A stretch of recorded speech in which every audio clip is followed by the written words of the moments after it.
Sport and safety warning from our special assignment unit tonight. Could some of the most horrific traffic accidents on the road be prevented? Are current safety regulations enough to stop people from dying when their cars hit tractor trailers? Investigative reporter Eric Flack with us once again in our WSA9 special assignment unit. We've been hitting the road to find out the answers to the questions that we've been asking about these rear guards on semis. There are laws that require these guards be in place.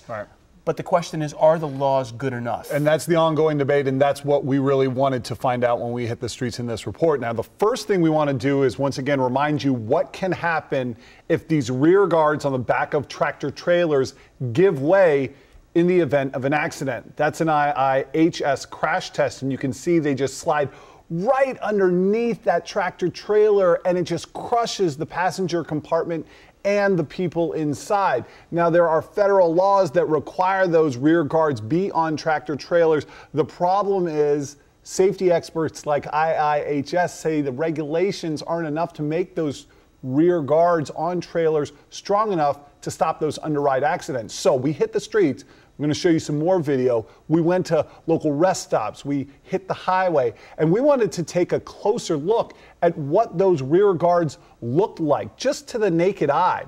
We saw rear guards that were rusted out. We saw rear guards that were bent. We saw guards that just simply didn't look like they would hold up in an accident. So we took our findings to that group in Ruckersville, Virginia, that's studying this issue. And we said, hey, first of all, would that hold up in an accident? The answer was predictably no. The second question was, why then hasn't the federal government, namely the Department of Transportation and NHTSA, why have they not done more to strengthen these rules, strengthen these laws, so truckers can't get away with stuff like that? That's part of the answer you will find out tonight at 11 o'clock. So the truck that we just saw there with kind of the mangled rear guard, but it was there.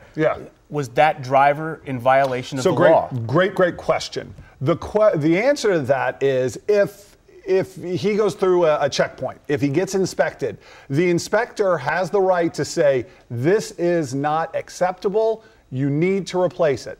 Then you know what happens? They send him right back on the road, because there's no rule that says they look at that and pull him off the road immediately. They can go back and take their time, and that's part of one of the many problems the Insurance Institute for Highway Safety sees with the current regulations. You know, when you and I, when the layperson's out there driving on the highway, what should we be looking out for these 18-wheelers to see if a guard on a truck around us or in front of us is, up to snuff or not? It's a tricky question, and it's a tricky answer. You can certainly look for the rust. You can certainly look for the dents. The problem is, even though safety experts say those things alone don't necessarily mean that a rear guard is going to fail, and looking like it's in perfect condition doesn't mean that it's necessarily going to hold up, because there are so many other things that impact whether or not they're going to hold up. You're taking a look at this issue from several different angles. We'll see another one tonight. We look forward to your report. Big rigs, big risks. Eric Flack's all over it. Thank you. Thanks.